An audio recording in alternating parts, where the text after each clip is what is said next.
اعوذ باللہ من الشیطان الرجیم بسم اللہ الرحمن الرحیم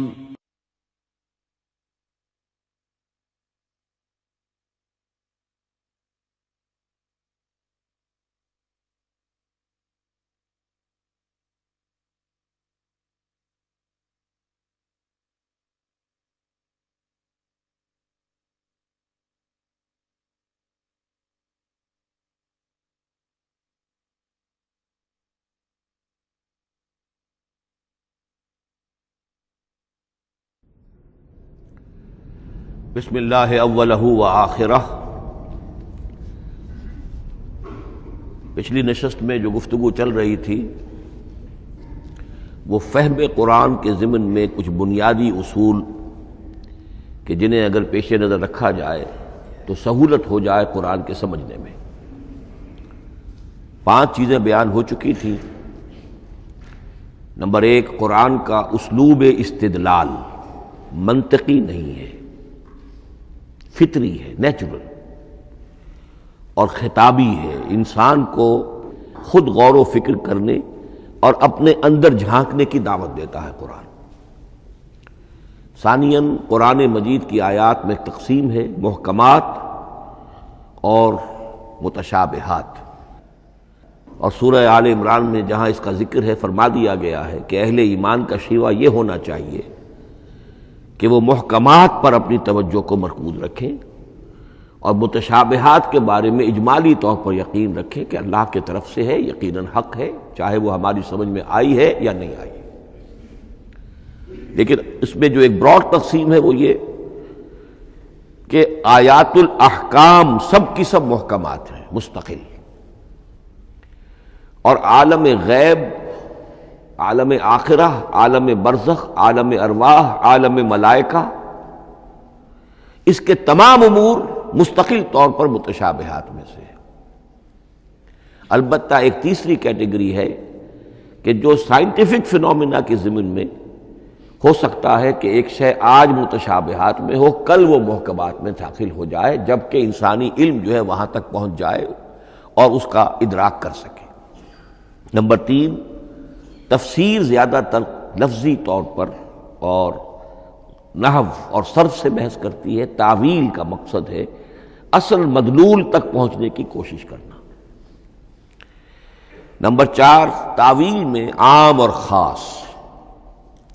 خاص کانٹیکسٹ میں، زمان و مکان کے خاص کانٹیکسٹ میں جب قرآن نازل ہوا تو کسی آیت کا کیا اصل مفہوم تھا جو سمجھا گیا، اس میں شان نزول کی روایات کو بھی اہمیت حاصل ہوگی۔ لیکن چونکہ قرآن مجید صرف اس دور کے لیے یا اس علاقے کے لوگوں کے لیے ہدایت نامہ بن کر نہیں آیا تھا، بلکہ پوری نوع انسانی کے لیے تابد الآباد، لہذا اسی میں وہ مضمر ہے، اس میں وہ ہدایت مضمر ہے کہ تعویل عام کر کے آیت کے الفاظ، ان کا در و بست اور آیت کا سیاق و سباق اس کے حوالے سے، اور القرآن یفسر بعضہ بعضا کے حوالے سے یقیناً جو ہے اس میں ابدی ہدایت جو مضمر ہے وہ بھی حاصل کی جا سکتی ہے۔ نمبر 5، تذکر اور تدبر کا فرق، یہ دونوں الفاظ قرآن کے ہیں۔ تذکر کے لیے 4 مرتبہ اللہ نے سورہ قمر میں چیلنجنگ انداز میں فرمایا ہے، وَلَقَدْ يَسَّرْنَا الْقُرْآنَ لِلذِّكْرِ فَهَلْ مِن مُدَّكِرٍ، ہم نے قرآن کو ذکر کے لیے، تذکر کے لیے، ہدایت اخذ کرنے کے لیے، بنیادی نصیحت حاصل کرنے کے لیے نہایت آسان بنایا ہے۔ تو ہے کوئی جو اس سے تذکر کرنا چاہے؟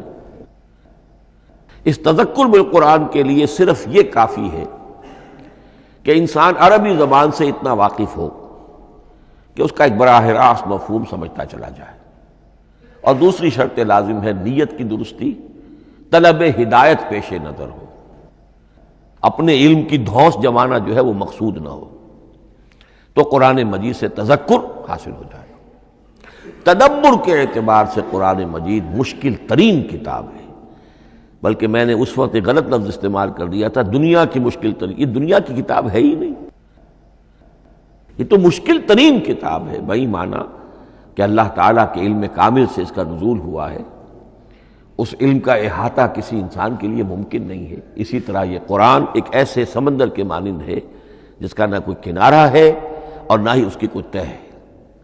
اس میں پوری زندگیاں کھپانے کے باوجود بھی افلا یتدبرون القرآن، تدبر، لیدبروا آیاتہ ولیتذکر اولو الالباب، یہ دو اصطلاحات خود قرآن کی ہیں۔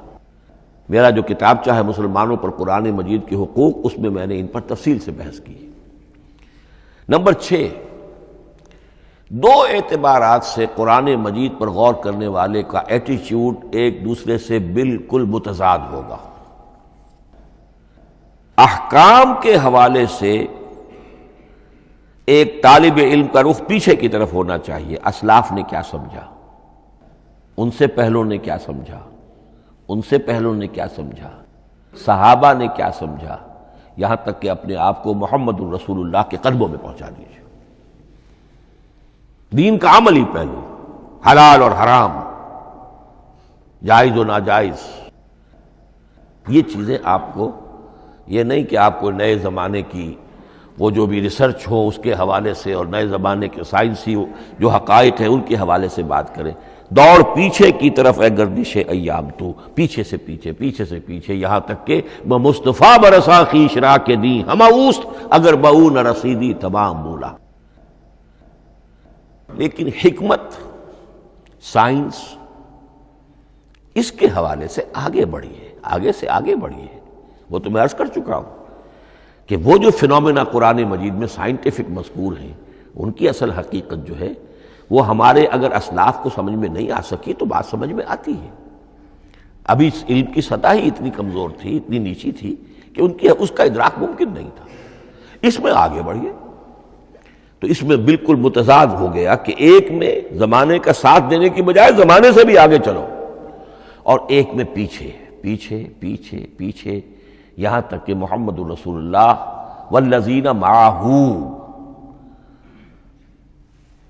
محمد الرسول اللہ والذین معہ، ان کے قدموں تک اپنے آپ کو پہنچا دو۔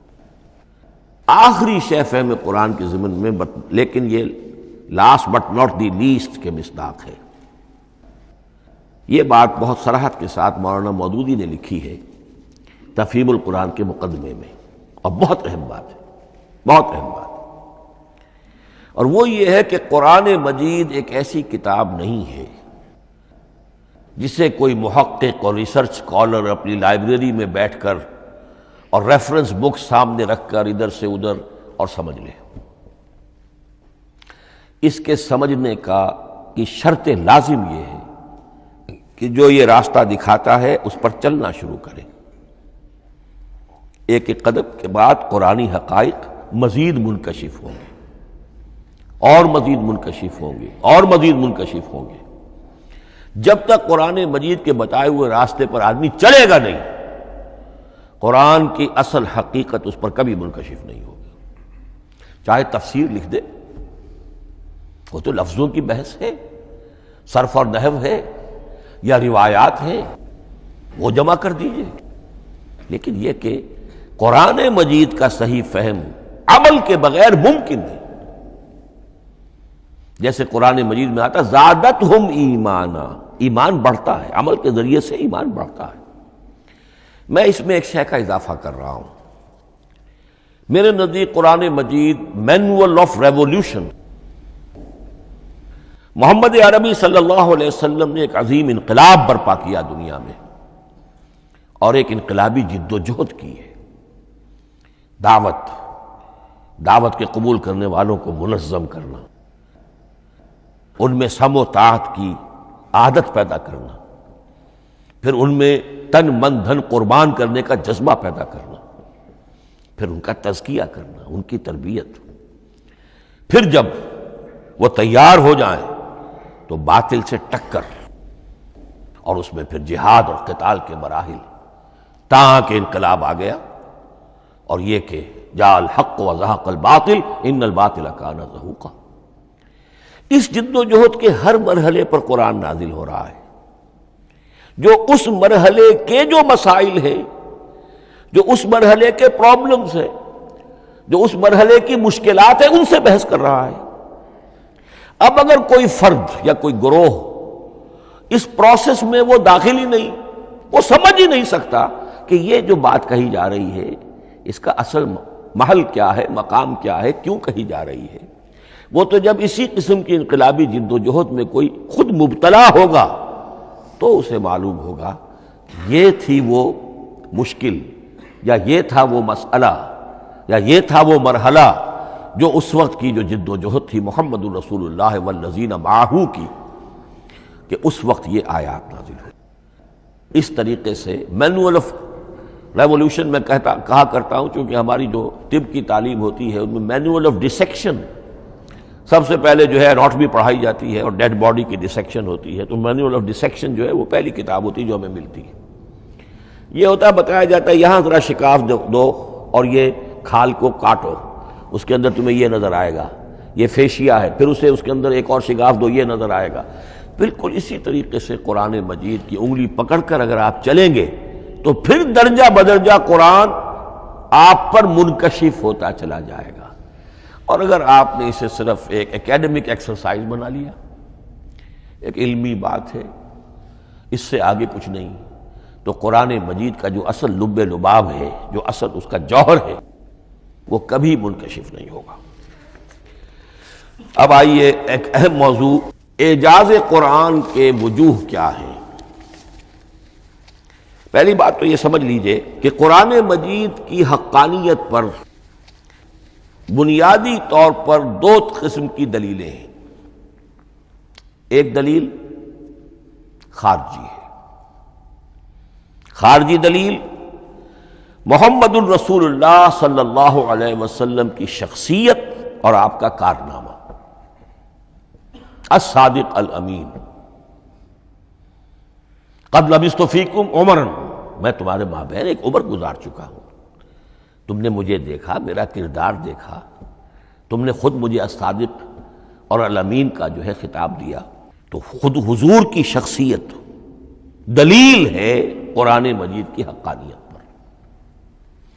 اس اعتبار سے ایک مضمون بہت اہم ہے، اور وہ یہ کہ قرآن اور محمد صلی اللہ علیہ وسلم اس طرح ایک دوسرے کے ساتھ جڑے ہوئے ہیں، گتھے ہوئے ہیں، ایک وحدت بن گئے ہیں، ایک آرگینک ہول بن گئے ہیں، کہ ایک دوسرے کے لیے شاہد بھی ہے اور ایک دوسرے کے لیے کمپلیمنٹری بھی ہے، جس کے لیے میں دو مقامات سے استشہاد کروں گا۔ سورہ بینہ میں فرمایا لم یکن الذین کفروا من اہل الکتاب والمشرکین منفکین حتی تأتیہم البینہ، اہل کتاب میں سے اور کفار میں سے، مشرکین میں سے جو لوگ جنہوں نے کہ کفر کیا تھا، وہ علیحدہ نہیں کیے جا سکتے تھے جب تک کہ بینہ نہ آ جاتی۔ اب بینہ کیا ہے؟ رسول من اللہ یتلو صحفا مطہرۃ فیہا کتب قیمہ، بینہ دو چیزوں سے مل کر بنی، رسول من اللہ یتلو صحفا مطہرۃ فیہا کتب قیمہ، رسول اور قرآن مل کر بینہ ہے، رسول کی شخصیت بین ہے، اور یہ قرآن مجید کے لیے دلیل ہے۔ دوسری طرف قرآن مجید محمد کی رسالت کا ثبوت ہے، جیسے کہ آپ دیکھتے ہیں یاسین والقرآن الحکیم انک لمن المرسلین، والقرآن الحکیم، قسم ہے اس قرآن حکیم کی، یعنی یہ قرآن حکیم گواہ ہے، شاہد عادل ہے کہ اے محمد آپ اللہ کے رسول ہیں۔ محمد کی شخصیت، حقانیت قرآن پر دلیل، قرآن محمد کی رسالت پر دلیل، ایک دوسرے کے شاہد۔ دوسرا مقام سورہ طلاق کا ہے، قد انزل الیکم ذکرا، دیکھو لوگو اللہ نے تمہارے لیے یاد دہانی ذکر نازل کر دیا ہے۔ وہ یاد دہانی کیا ہے؟ رسولا یتلو علیکم آیات اللہ مبینات، اللہ کا ایک رسول جو تمہیں پڑھ کر سنا رہا ہے اللہ کی آیات بینات۔ یہ دونوں چیزیں مل کر بینہ بنا، دونوں چیزیں مل کر ذکرا بنا۔ اس حوالے سے یہ دونوں چیزیں ایک دوسرے کے ساتھ یوں سمجھیے کہ اس طریقے سے گتھی ہوئی ہیں دونوں حقیقتیں، اس طرح جمع ہیں کہ ایک دوسرے سے جدا نہیں کی جا سکتی۔ اگلی بات یہ سمجھیے کہ قرآن مجید محمد الرسول اللہ کا اصل معجزہ، بلکہ اس سے آگے بڑھ کر ایک لفظ استعمال کروں گا، واحد معجزہ ہے۔ آپ شاید حیران ہو کہ اور بھی تو معجزات بیان ہوتے ہیں حضور کے، لیکن میری بات سمجھیے، غور کیجیے۔ ان واقعات سے مجھے انکار نہیں ہے، لیکن جو بات میں کہنا چاہتا ہوں اس کو اچھی طرح سمجھیے۔ معجزہ کہتے کسے؟ معجزہ عاجز کر دینے والی شے۔ اس معجزے میں دو چیزیں ہونی لازم ہیں، دعویٰ اور تحدی، چیلنج۔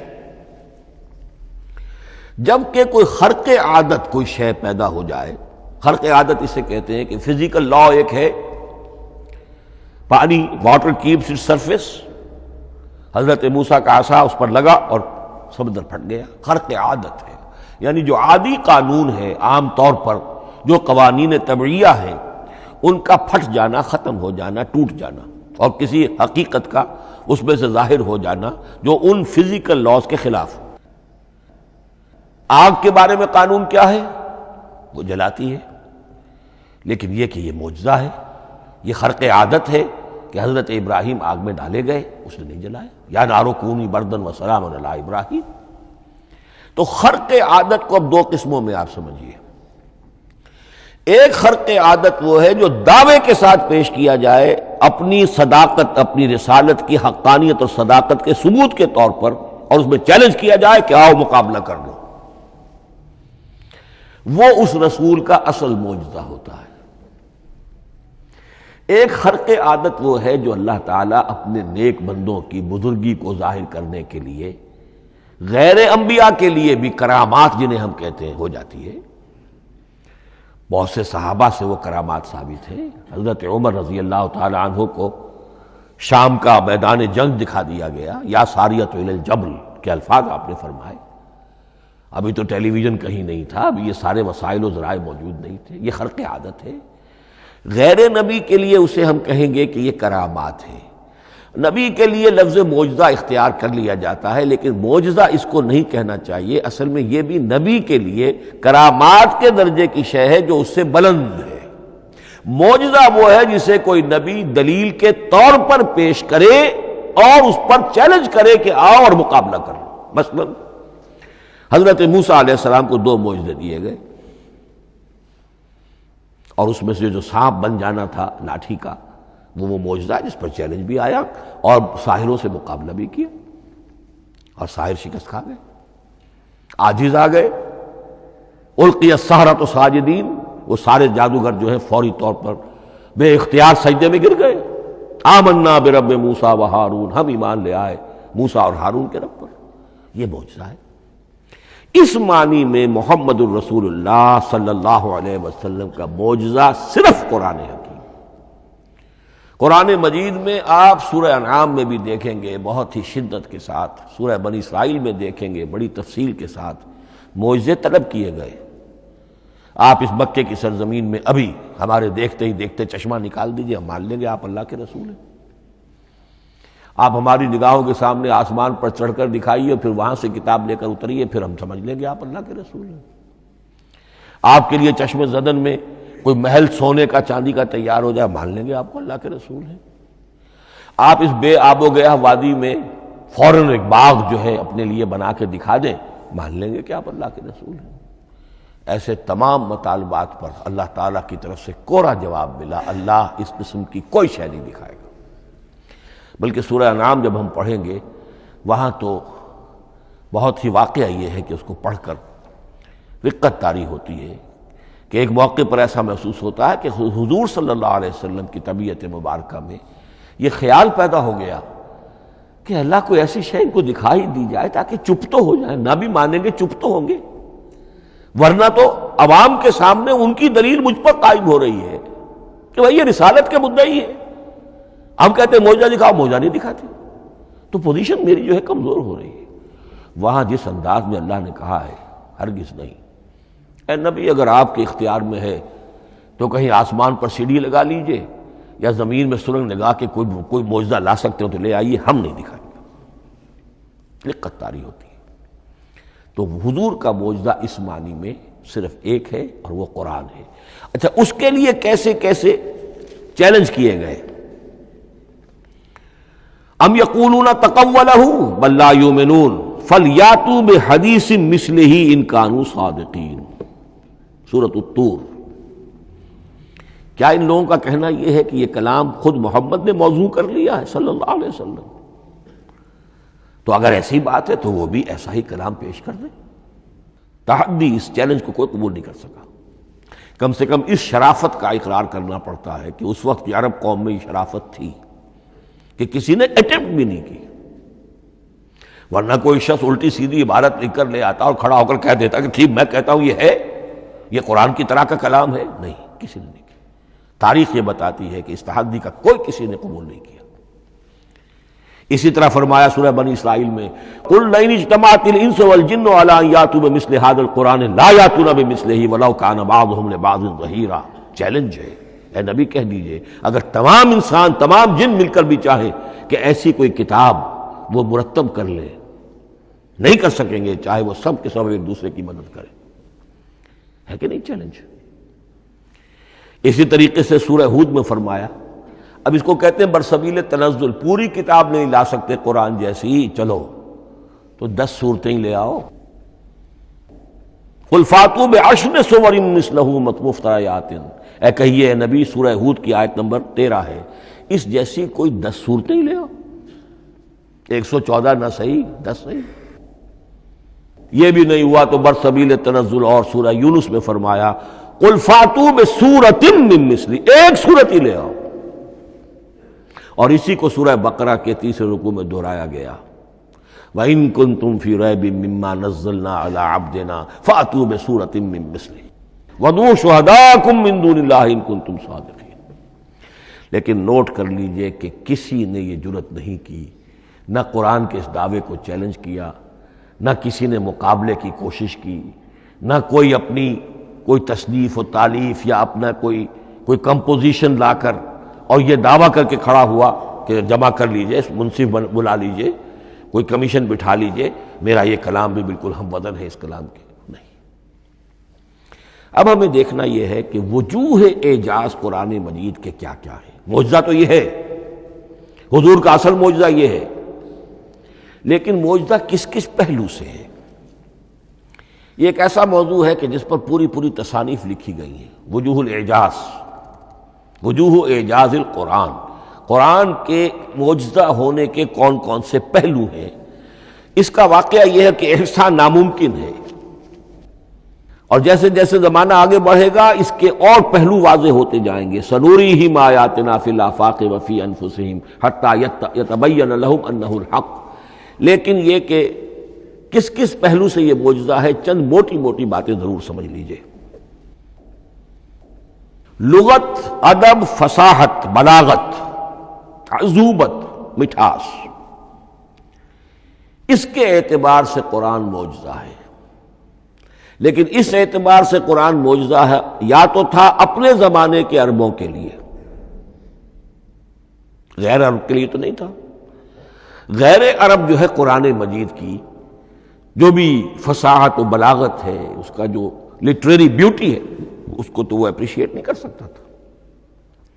یہ حصہ جو ہے یا تو عربوں کے لیے تھا اس وقت دائمی، یا آج بھی عرب کچھ نہ کچھ، بہرحال عربی ان کی زبان ہے، وہ پڑھتے ہیں، جیسا کہ میں نے عرض کیا تھا، چاہے عیسائی ہوں اور چاہے یہودی ہوں، وہ بھی اپنے ہاں لٹریچر کی، عربی لٹریچر کی ہائیسٹ کتاب کی حیثیت سے قرآن مجید پڑھانے پر مجبور ہے۔ ایک پہلو اس کا یہ ہے، اور اسی کے حوالے سے نوٹ کیجئے حضرت لبید رضی اللہ تعالی عنہ، یہ سبع معلقہ کے شعراء میں سے تھے آخری۔ عربوں میں چونکہ اس کا بڑا چرچا تھا شاعری کا، تو ان کا جو سالانہ جشن ایک ہوتا تھا، اس میں وہ بہت بڑے بڑے شعراء سب جمع ہوتے تھے، اپنے اپنے قصیدے پڑھتے تھے، اور جس کا قصیدہ سمجھا جاتا تھا کہ سب سے اعلیٰ ہے، سب سے بلند ہے، سب سے عمدہ ہے، اب اسے اس سال کے لیے وہ گویا کہ ملک الشعراء اس کو مانا جاتا تھا کہ یہ شاعروں کا بادشاہ ہے، اور تمام شاعر اسے سجدہ کرتے تھے بالفعل۔ اور اس کے قصیدے کو کعبے کی دیوار کے ساتھ ٹانگ دیا جاتا تھا، معلق کر دیا جاتا تھا۔ ایسے 7 قصیدے ہیں جن کے مجموعے کا نام ہے 7 معلقہ۔ اس 7 معلقہ جو ہے 7 جو سلسلے ہیں، ان میں آخری حضرت لبید کا ہے، وہ ایمان لے آئے۔ ایمان لانے کے بعد انہوں نے شعر کہنا چھوڑ دیا۔ اس پر حضرت عمر نے ایک دفعہ ان سے کہا کہ لبید اب آپ شعر نہیں کہتے۔ ان کا جواب تھا ابعد القرآن، کیا قرآن کے بعد بھی کسی کے لیے کوئی موقع ہے کہ وہ کچھ کہنے کی کوشش کرے؟ فصاحت اور بلاغت کی تو معراج قرآن مجید ہے، وہ آ چکی ہے۔ تو جہاں تک اہل عرب کے لیے اس کا معجزہ ہونا خاص طور پر اس دور میں اور اب بھی کسی درجے میں، اس میں تو اہمیت ہے اس کی ادبیت، اس کی فصاحت، اس کی بلاغت، اس کی عذوبت۔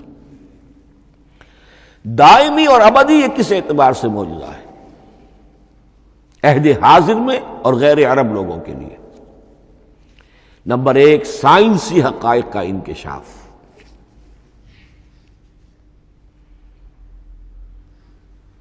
جس طریقے سے کہ یہ سائنسی حقائق منکشف ہوتے چلے جا رہے ہیں ابدی طور پر، میں ڈاکٹر مورس بکائی کا حوالہ دے چکا ہوں اور پروفیسر ڈاکٹر کیتھل مور کا حوالہ دے چکا ہوں، ان کو ذہن میں رکھیے۔ سنریہم آیاتنا فی الآفاق وفی انفسہم حتی یتبین لہم انہ الحق۔ نمبر 2، حضور کا وہ کارنامہ کہ آپ نے ایک عظیم انقلاب برپا کر کے دکھایا اور وہ نظام قائم کر کے دکھایا کہ جس سے بہتر، جس سے عادلانہ، جس سے زیادہ منصفانہ کوئی نظام دنیا میں نہ آج تک قائم ہوا ہے اور نہ اس کی کوئی دوسری نظیر پیش کی جا سکتی۔ یہ ہے سب سے بڑا معجزہ، اور معجزہ ہوا قرآن سے۔ اتر کر حرا سے سوئے قوم آیا اور ایک نسخہ کیمیا ساتھ لایا۔ یہ سارا معجزہ، جیسا کہ میں نے شروع میں عرض کیا ہے، محمد اور قرآن دونوں مل کر بینہ بھی ہے تو رسول من اللہ یتلو صحفا مطہرۃ فیہا کتب قیمہ، اور قد انزل الیکم ذکرا رسولا یتلو علیکم آیات اللہ المبینات۔ یہ معجزہ جو ہے جس کے حوالے سے دنیا میں بڑی بڑی شخصیات نے شہادت دی۔ ایم این رائے اس صدی کا ایک بہت بڑا انقلابی شخص، کمیونسٹ انٹرنیشنل کا رکن، اس صدی کی ابتدا میں جو شورا تھا، جو غلغلہ تھا، جو ولولہ تھا بولشوک ریولوشن کا، اور جو دنیا کے اندر ایک دھوم مچ گئی تھی، اس کو ذہن میں رکھیے۔ اور اس میں کمیونسٹ انٹرنیشنل کا رکن ایم این رائے، 1920 میں اس نے لاہور میں ایک خطبہ دیا تھا، ہسٹوریکل رول آف اسلام، اور اس نے کہا تھا تاریخ انسانی کا عظیم ترین انقلاب وہ ہے کہ جو محمد نے برپا کیا صلی اللہ علیہ وسلم۔ آج بھی یہ کتاب بھارت میں چھپتی ہے، بامبے کا ایک پبلشر شائع کرتا ہے، historical role of Islam by M N Roy. پھر آگے چلیے، ایچ جی ویلز اگرچہ انتہائی رقیق حملے کرتا ہے حضور کی زندگی کے بعض پہلوؤں پر، جیسے رشدی نے کیے ہیں یا جیسے تسلیمہ نسرین ایک بنگالی خاتون نے کیے ہیں، اسی طرح کے حملے کیے اس نے بھی۔ اور یہ اس لیے بتا رہا ہوں کہ یہ اسٹیبلش ہو جائے کہ وہ دوست نہیں ہے، دشمن ہے۔ عربی کا ایک مقولہ یہ ہے کہ الفضل ما شہدت بہ الاعداء، اصل فضیلت تو اس شے کی ہے جس کی گواہی دشمن دے۔ دوست تو تعریف کریں گے، قابل تعریف شے کی بھی تعریف کریں گے، بڑھ چڑھ کر کریں گے۔ یہ بھی ہو سکتا ہے کسی قابل مذمت شے کی بھی تعریف کر بیٹھے، دوست تو ہوئے۔ دشمن جو ہے وہ تو ظاہر بات ہے اسی بات کو مانے گا جس میں کسی شک و شبہ کی گنجائش نہ ہو۔ اس لیے میں نے عرض کیا کہ دشمن ہے، رقیق حملے کرتا ہے، لیکن آخر میں جب آتا ہے concise history of the world میں چیپٹر جو ہے حضور پر، اس میں خطبہ حجۃ الوداع کا وہ حوالہ دیتا ہے، لا فضل لعربی علی عجمی ولا لعجمی علی عربی ولا لاحمر علی اسود ولا لاسود علی احمر الا بالتقوی۔ اور پھر لکھتا ہے کہ اگرچہ انسانی حریت و اخوت و مساوات کے واس تو پہلے بھی بہت کہے گئے تھے، یہاں تک کہ مسیح ناصری حضرت عیسیٰ علیہ السلام کے ہاں بھی ہمیں بڑے واعظ ملتے ہیں، لیکن یہ ماننا پڑتا ہے کہ تاریخ انسانی میں پہلی مرتبہ ان اصولوں پر ایک انسانی معاشرہ قائم کر کے دکھایا محمد نے صلی اللہ علیہ وسلم. Although the sermons of human freedom, fraternity and equality were said before also, and we find a lot of them in Jesus of Nazareth, but it must be admitted that it was Muhammad sallallahu alaihi wasallam who established for the first time in history a society based on these principles.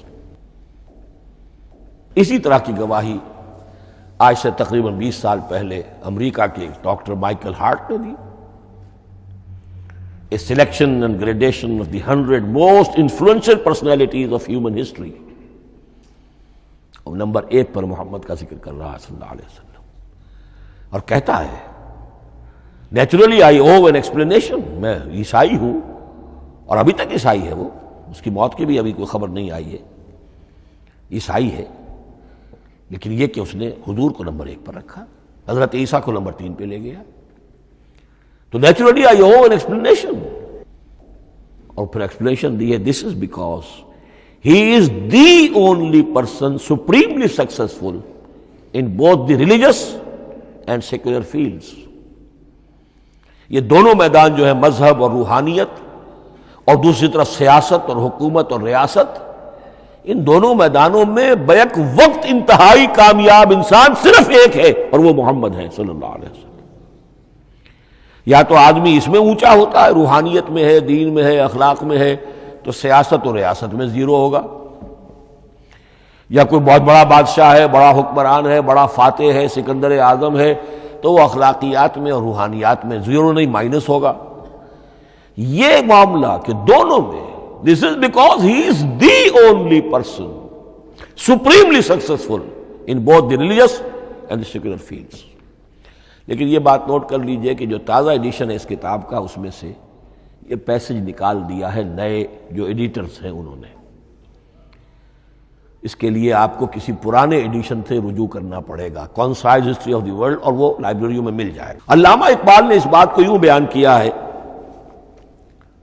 ہر کجا بینی جہان رنگ و بو، کہ از خاکش بروید آرزو، یاد نور مصطفیٰ اورا بہاس، یا ہنود اندر تلاش مصطفیٰ است.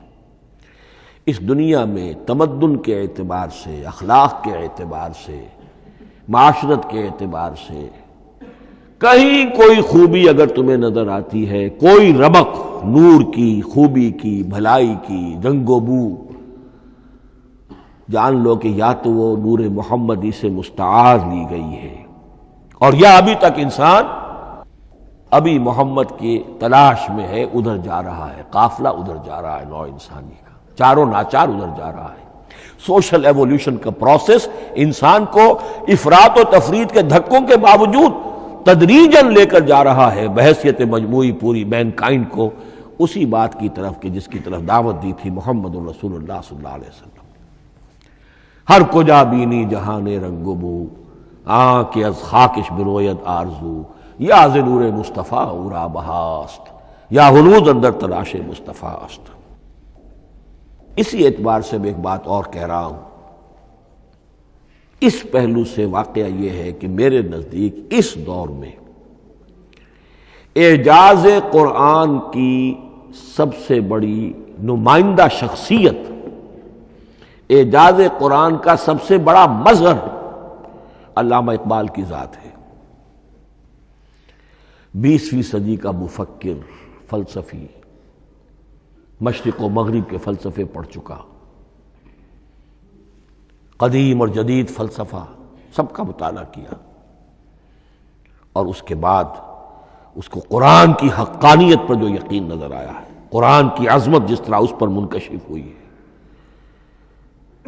وہ واقعہ یہ ہے کہ مجھے کم سے کم اپنی محدود معلومات کی حد تک عظمت قرآن کا وہ انکشاف کسی دوسرے شخص پر نظر نہیں آتا. انہوں نے جس طریقے سے مرثیے کہے کہ مسلمان قوم نے کس طرح قرآن کو چھوڑا ہوا ہے، واعظ ہے تو قرآن سے نہیں، کہیں اور سے۔ تربیت اور تزکیہ نفس ہے تو اس کا تعلق قرآن سے نہیں، وہ بھی کچھ اور مستعار چیزیں ادھر سے ادھر سے لے لی ہیں۔ فلسفے ہیں تو کہیں اور سے لے لیے ہیں، قرآن سے حکمت جو ہے وہ اخذ نہیں کی گئی ہے۔ کیسی کیسی انہوں نے عظمت قرآن کا جو انکشاف ان پر ہوا اس کی تعبیر کی ہے۔ کتاب زندہ قرآن حکیم، حکمت او لا یزال است و قدیم، حرف اورا ریب نئے، تبدیل نئے، آیاش شرمندہ تعویل نئے، فاش گویا ماں سے در دل مضمر است، یہ کتابیں نیز چیزیں دیگر است، مثل حق پنہاؤ ہم پیداستو، زندہ و پائندہ و گویاستو، چون بجاں در رفت جہاں دیگر شود، جہاں چو دیگر شد جہاں دیگر شود۔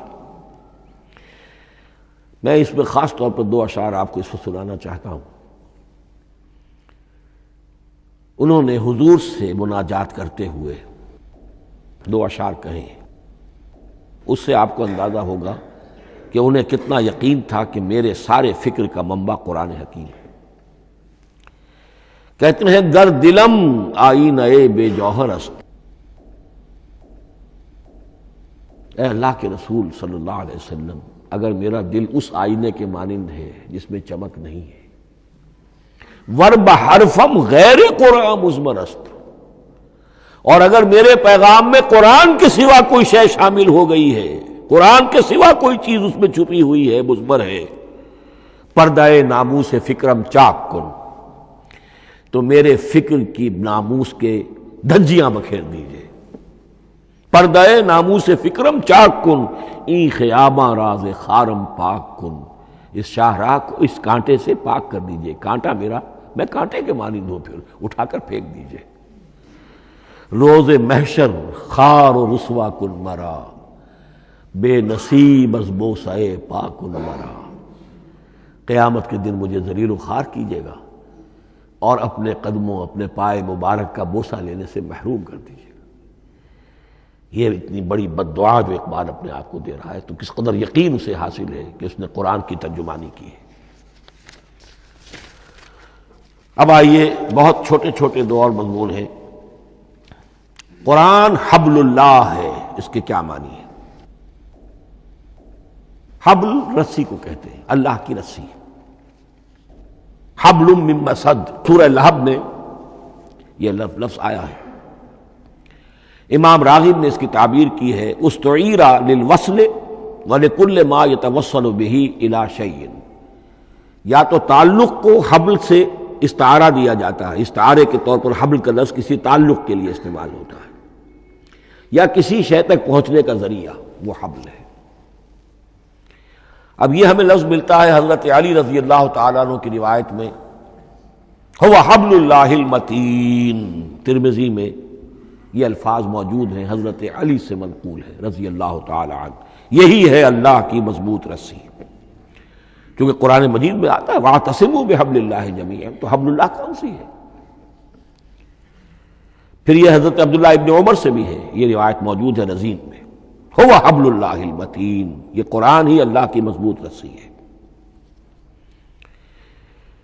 اللہ سے اب اس کے دو پہلو ہیں، ایک تو یہ کہ یہ اللہ سے جوڑنے والی ہے، تقرب اللہ کا ذریعہ ہے، وصول الی الشیء، کسی چیز تک پہنچانے والی شے،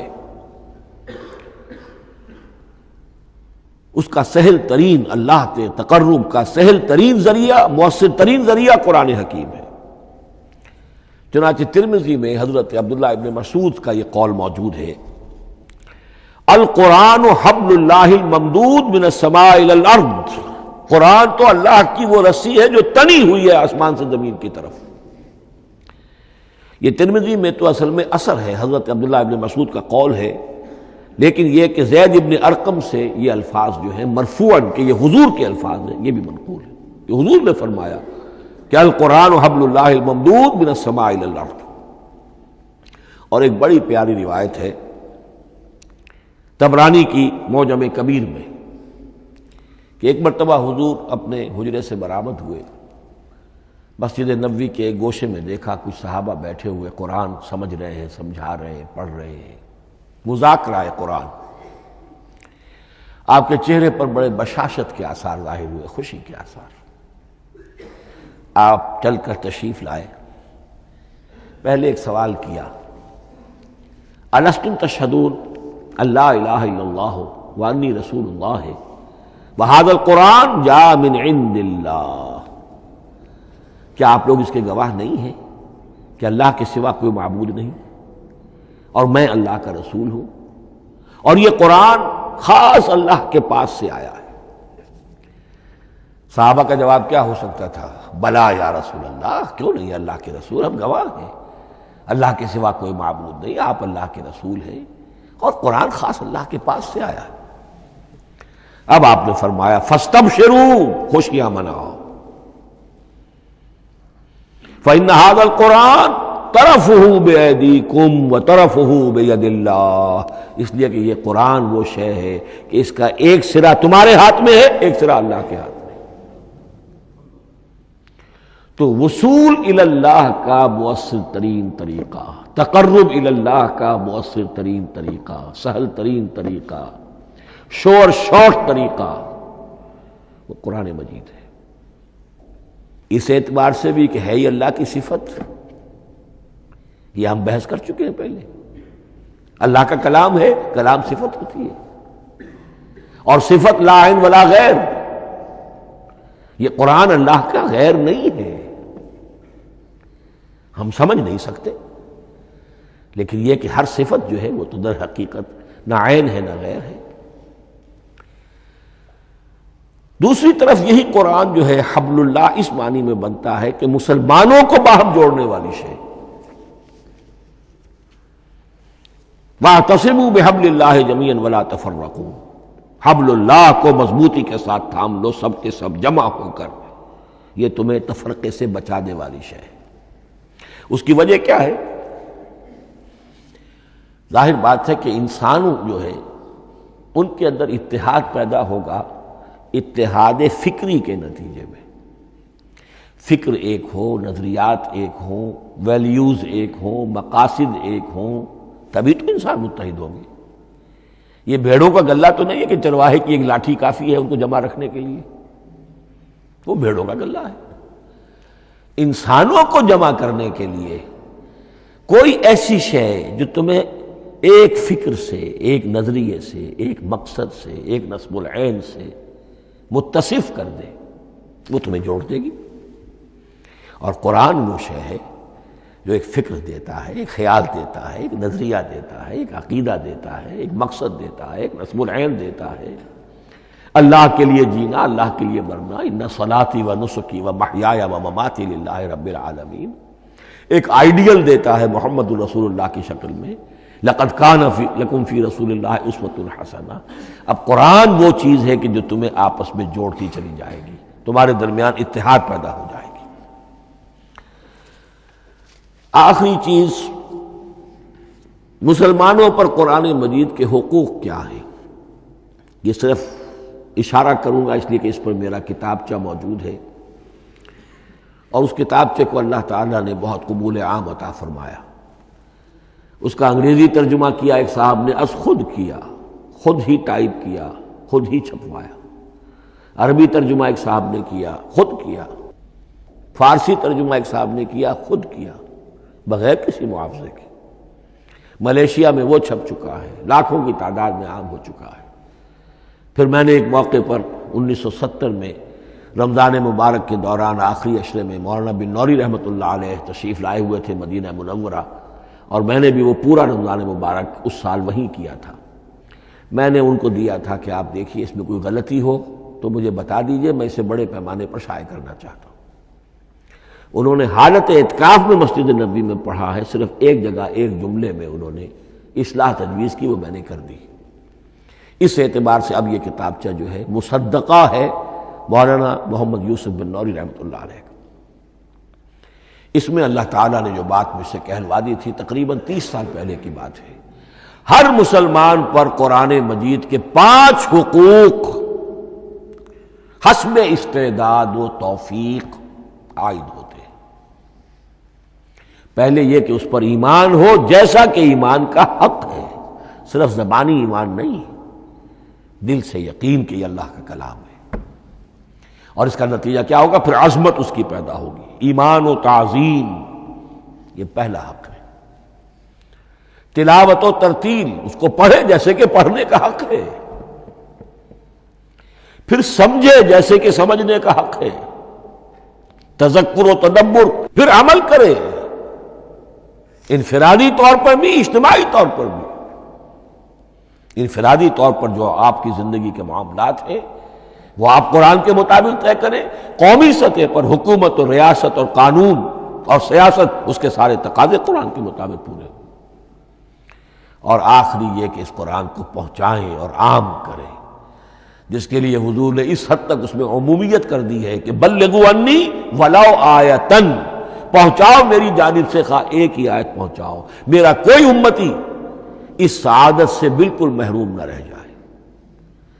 اول تو خیرکم من تعلم القرآن وعلمہ، تم میں سے بہترین لوگ وہ ہیں جو اسی کے لیے اپنے آپ کو وقف کر دیں، قرآن پڑھیں اور پڑھائیں، سیکھیں اور سکھائیں، سمجھیں اور سمجھائیں۔ اس لیے کہ سمجھنے اور سمجھانے، سیکھنے اور سکھانے، پڑھنے اور پڑھانے کا بھی کوئی ایک لیول تو نہیں ہے، ایک عام لوگوں کی سطح ہے، ایک ان سے اوپر کی سطح ہے، ایک انٹلیکچوئلز کی سطح ہے، ایک جینیس لوگوں کی سطح ہے۔ ان تمام سطحوں پر قرآن کو سمجھانے کے لیے، پہنچانے کے لیے خود بھی تو اوپر اٹھنا پڑے گا، خود اسے سیکھنا پڑے گا، خود اس کی گہرائی میں غوطہ زنی کرنی پڑے گی، اور یہ ایک لائف لانگ پروسیس ہے، یہ کوئی پارٹ ٹائم جاب نہیں ہے، یہ کوئی صرف پیس ٹائم نہیں ہے، یہ کوئی ہابی نہیں ہے، ہمہ وقت ہمہ تن، خیرکم من تعلم القرآن وعلمہ۔ اب آخری بات بتا رہا ہوں، اور وہ یہ ہے کہ قرآن مجید وحی باللفظ ہے، صرف وحی بالمعنی نہیں ہے۔ یہ بحث اصل میں کیونکہ ہمارے پڑھے لکھے طبقے میں کچھ زیادہ ہو جاتی ہے، خاص طور پر جو مشنری اسکولوں وغیرہ میں پڑھے ہوں اور عیسائیت اور اس کے عقائد اور اس کے فلسفے کی کوئی تھوڑی بہت ان کو کوئی چھوت لگ گئی ہو۔ عیسائیوں کے ہاں یہ عقیدہ ہے، اجماعی عقیدہ ہے کہ وحی بالمعنی ہوتی ہے، یعنی وحی کا ایک مفہوم ہے جو نبی پر اتار دیا جاتا ہے، پھر نبی اپنے الفاظ میں اسے ادا کرتا ہے۔ لفظ اللہ کے نہیں ہوتے، لفظ نبی کے ہوتے ہیں، مفہوم اللہ کا ہوتا ہے۔ ان کے لیے مجبوری یہ ہو چکی ہے جس کی وجہ سے انہیں یہ عقیدہ اپنانا پڑا کہ کوئی ایک انجیل ہے ہی نہیں، 104 انجیلوں میں سے وہ انہوں نے 4 سلیکٹ کی تھی کینونیکل گاسپلز، باقی جو ہیں وہ اب وہ ان کو مستند نہیں مانتے، اپوکریفل کہتے ہیں۔ اور میں نے ایک مرتبہ ایک پادری صاحب سے، مسٹر وائٹ ہوتے تھے منٹگمری میں نے ان سے پوچھا which one of them is Bible؟ یہ متی اور یہ لیوک اور مارکس اور جان، ان میں سے کون سی بائبل کون سی ہے؟ تو اس نے جواب دیا none of them is Bible، Bible is in them، ان میں سے کوئی ایک بھی مشخص طور پر، معین طور پر بائبل نہیں ہے، بائبل ان میں ہے بحیثیت مجموعی۔ لہذا ان کے لیے یہ عقیدہ جو ہے وہ لازم سا ہو گیا۔ ہمارے ہاں بھی بعض فلاسفہ نے اس قسم کی باتیں کی ہے کہ جن سے یہ دھوکہ لگتا ہے، لیکن میں خاص طور پہ چونکہ علامہ اقبال کا تذکرہ میں نے آج کیا ہے، اسی حوالے سے میں ان کا ایک واقعہ بیان کرنا چاہتا ہوں۔ ایف سی کالج لاہور کے پرنسپل تھے ڈاکٹر یوئنگ، ایک دعوت تھی، اس میں علامہ بھی تھے، وہ بھی تھے۔ تو ڈاکٹر یوئنگ نے کہا، وہ بڑا فلسفی تھا، کہ ڈاکٹر اقبال ہم نے سنا ہے کہ آپ بھی وحی باللفظ کے قائل ہیں، آپ جیسا پڑھا لکھا شخص، عالم دانا۔ علامہ اقبال نے فرمایا جی ہاں، اور مجھے تو اس کا ذاتی تجربہ ہے، مجھ پر تو جو شعر نازل ہوتے ہیں وہ الفاظ میں ڈھلے ہوئے ہوتے ہیں، میں ان میں تبدیلی کرنا چاہوں تو نہیں کر سکتا۔ تو اگرچہ اس سوال اس جواب کو ہم کہیں گے کہ یہ الاجوبۃ المسکتہ، مسکت چپ کر دینے والا جواب تھا کہ جو علامہ اقبال نے دیا، لیکن ذہن میں رکھیے یہ کہ جو وحی باللفظ ہے وہ ختم ہو چکی محمد رسول اللہ صلی اللہ علیہ وسلم پر. وحی رسالت وحی باللفظ ہے، وہ ختم ہو چکی. البتہ الہام، کشف، رویا، القاء، یہ وحی بالمعنی ہے. یہ کوئی ایک شے ہے جو دل میں ڈال دی جاتی ہے. اس کے دروازے آج بھی کھلے ہوئے ہیں. اور یہ جان لیجئے قرآن مجید کی حقانیت کا جو اصل ثبوت ہے وہ یہ ہے کہ آپ اسے اپنے باطن کے اندر محسوس کریں. یہ جو باطنی تجربہ علامہ اقبال نے کہا ہے کہ انسان اپنے باطن میں محسوس کرے کہ ہاں یہ بات ہے، ٹھیک ہے. اس کے لیے کہ علامہ ابن قیم رحمۃ اللہ علیہ کا قول ایسا ہے، بڑا پیارا قول ہے. قرآن کے کچھ پڑھنے والے ایسے ہیں جب قرآن کو پڑھتے ہیں تو یوں محسوس کرتے ہیں کہ ہم مصحف سے نہیں پڑھ رہے، لوح قلب سے پڑھ رہے ہیں. ہمارے دل پر لکھا ہوا قرآن موجود ہے. یعنی ہماری فطرت، ہمارے اندر کی کوئی حقیقت ہے جو سرٹیفائی کر رہی ہے، توثیق کر رہی ہے، اٹیسٹ کر رہی ہے کہ ہاں یہ ٹھیک ہے. اور اس کی وجہ کیا ہے؟ ہماری روح اور اس قرآن کا منبع وہ ایک ہی ہے، وہ ذات باری تعالی ہے. یہ کلام اللہ ہے اور ہماری روح امر اللہ. یسألونک عن الروح قل الروح من امر ربی وما اوتیتم من العلم الا قلیلا. بس میں اسی پر اکتفا کر رہا ہوں. اب گمان غالب یہی ہے کہ کل تو تراویح ہوگی انشاءاللہ، اس لیے کہ سنا یہ ہے کہ آج بھی روزہ تھا سعودی عرب میں، تو اب اس سے زیادہ تو تاخیر اب ممکن نہیں ہے. تو کل انشاءاللہ تعالی دورہ ترجمہ قرآن شروع ہو جائے گا. بارک اللہ لی ولکم فی القرآن العظیم ونفعنی وإیاکم بالآیات والذکر الحکیم.